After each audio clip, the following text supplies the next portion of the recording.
And welcome back to Hercules Fits. So, today is the day of 24 in.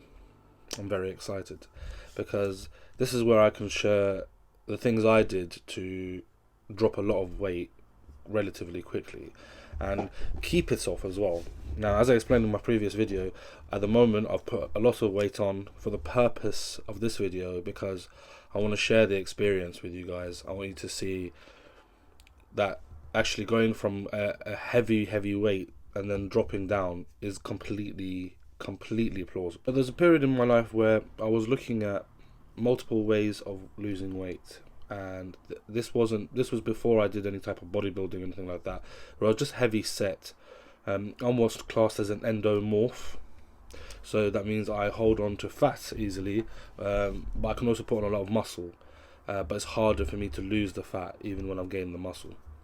You've got mesomorphs who are in the middle, and then you've got ectomorphs who are the skinny type of guy who will stay lean, but he'll find it harder to put on weight. And this is true for females as well.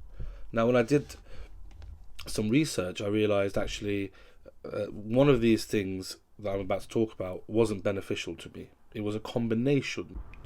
There was a time in my life where my self-confidence had gone down dramatically. I had recently come out of a relationship, and during that relationship I had become quite comfortable, and I think we all do it, comfort eating, especially when you're, say, 6 months or a year into a relationship. And during that time I would just eat what I wanted. I wasn't really going to the gym. I would go to the gym occasionally, but nothing like I should have been going. For me, overeating, there are two types. There are those who overeat because they're sad, and those who overeat because they're happy. And in the relationship, obviously, I was happy and content. When the relationship ended, I was stuck with this baggage of being a heavier set or fat guy, and I had lost the ability to have that get up and go because I wanted to look a certain way. I wanted to be confident in myself, but I couldn't. I tried so many things and none of it worked. None of it worked because you'd put on the weight just as quickly as you lost it. The thing with 24 in is it's not just a weight loss program. Actually, it teaches you what true hunger is. It teaches you to reprogram your brain, so you're not just walking up to the fridge and eating because you feel like it or because you're bored or whatever the case is. You are teaching yourself self-control. What is 24 in? So by looking at this graph, you can see that 24 in is 24 days, 7 days consisting of OMAD, 10 days consisting of water fasting, and 7 days consisting of intermittent fasting. The first 7 days are going to be OMAD, so that's one meal a day. You can choose when this is. You can have it in the afternoon, in the evening, before bed, when you first wake up, but essentially it is a 1 hour gap where you can eat. That's similar to intermittent fasting, but this is a 23-1 intermittent fast, meaning that you'll be fasting for 23 hours and you'll get one chance to eat, which is 1 hour a day. And this can suit you in any way that you like around your schedule. Then you're going to move on to water fasting. This is where you consume nothing but water, black coffee, or green tea for 10 days. Again, you may find that this is difficult, but the results are worth every single day and every single hour. Then we're going to retrain the brain that it's okay to eat. So we're slowly going to reintroduce intermittent fasting, which is where you select a certain number of hours of the day. So in our case, 18/6, so 18 hours of fasting, 6 hours of an eating window, which normally people have 2 meals in. And this is to reintroduce normal structured eating, but still keep ourselves in a caloric deficit. Now, a lot of you might be saying 10 days of water fasting is, too difficult. I can't do that.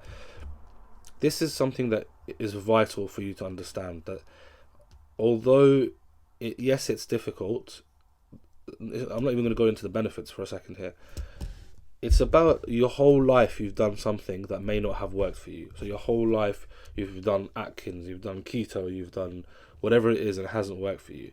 And you've lived 20, 30, 40, 25, 18, 41, 50, 60 years, and you may not have been happy. Now, there's a famous bodybuilder called Jay Cutler who said, do you know what percentage of the country wake up and they look in the mirror and they're not happy?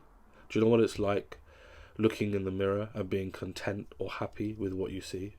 And nothing, for me personally, nothing tasted better or was more difficult than waking up and not being confident in my own skin. I want to go over the benefits now. So, not the first one obviously is you're going to drop a lot of weight. Going back to the basics of, if you want to look at just the basics of fasting, you're not eating where you would be eating. That's a deficit of calories.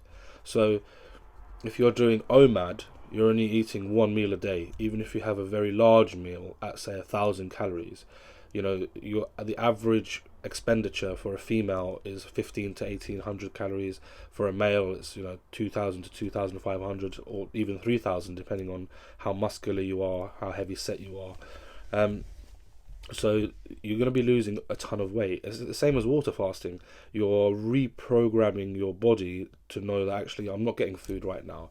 If you're doing it over a long period of time, say 30 days, then there may be some negative things, like your leptin levels will drop or your metabolic rate will drop. But in a short time, like 10 days, 240 hours, easiest way to think about it, you're not going to have negative side effects. 24 in teaches you what real hunger is. I can't stress how important this is, because most of us have this thing where, I fancy something, I'm going to go to the fridge, and you're not really hungry.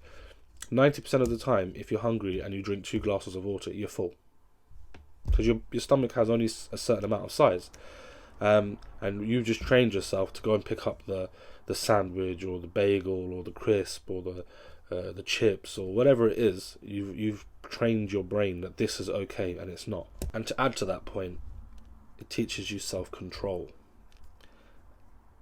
There are so many times you go out with your friends and they say, okay, let's go to somewhere to eat, and you say, okay, cool, and you think, oh, because I'm out with them, this gives me an excuse, like, to order whatever I want, to order dessert, to order a starter that may be calorific, like nachos at 1,000 calories or whatever it is. And doing this twice a week will put you in a massive caloric surplus. Now imagine if you did this twice a week and you ate an over ate by 1,000 calories each time. That's 2,000 extra calories. You've just potentially eaten over a day's worth of food for no reason. And then the other days you've dieted, then at the end of the week you look at yourself and you think, why haven't I lost weight? Why am I like the same weight or even more? Or why have I done all of this and gone to the gym and worked my ass off to drop half a pound in the space of 10 days? And then that will put you off, because you'll think, what's the point? When I fast, it also gives me mental clarity.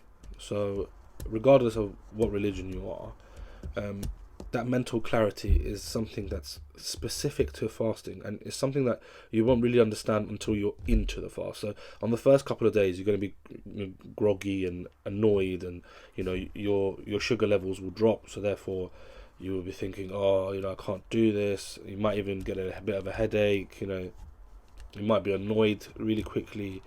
So the first 3 days are difficult, but once you're in, you no longer focus on food. It's quite amazing, actually. Your whole life you thought breakfast, dinner, or if you're a bodybuilder, for example, or a women's physique athlete or bikini athlete, you think, second meal chicken and rice, third meal chicken and broccoli, fourth meal, and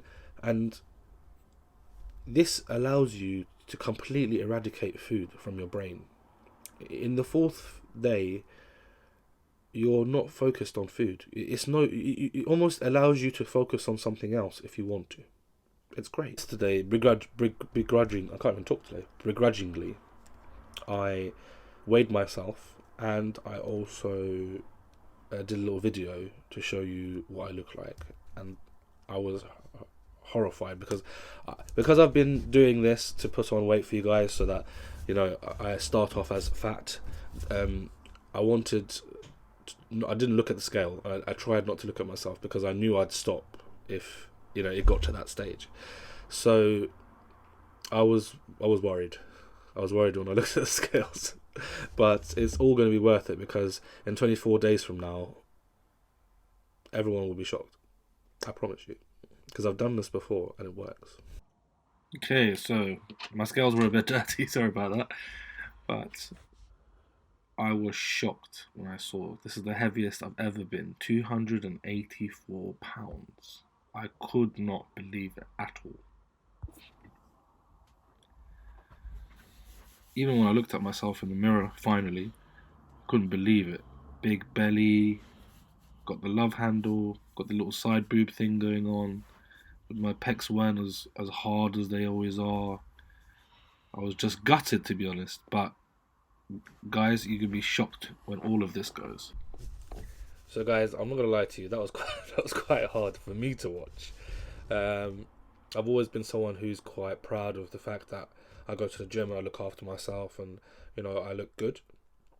And seeing that back myself was not easy.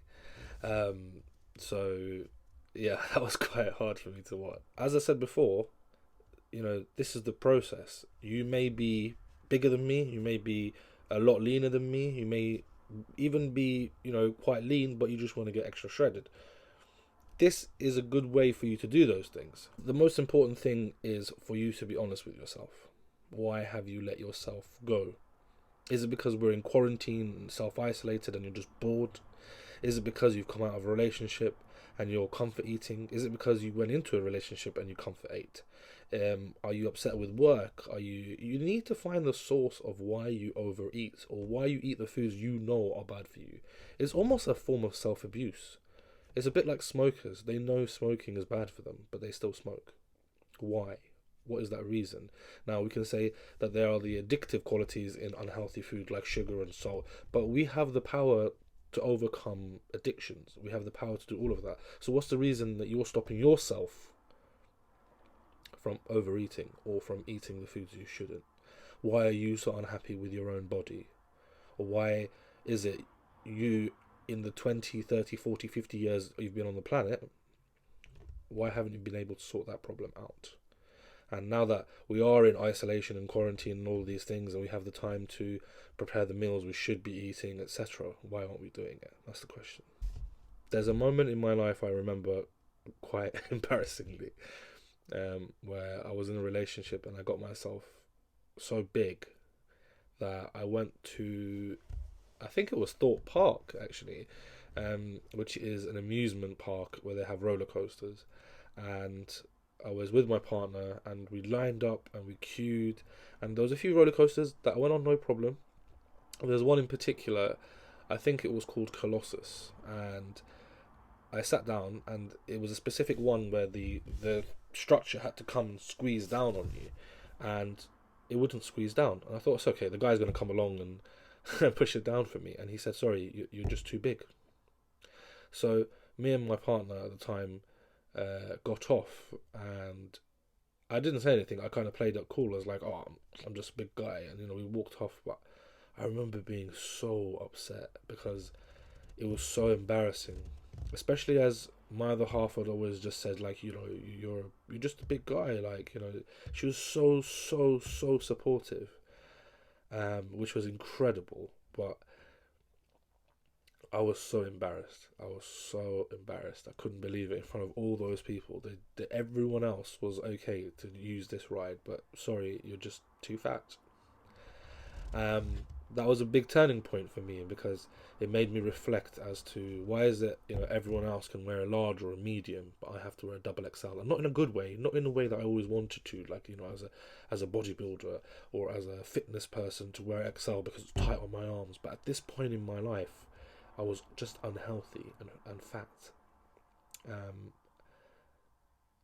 Sometimes it's good to take those negatives that you're having and reflect on them positively. Today I am practicing OMAD, so it's the first day of 24 in, so I will only be eating one meal, and that's going to be around 9 o'clock, and that's it. And then that will be it until tomorrow at 9 o'clock.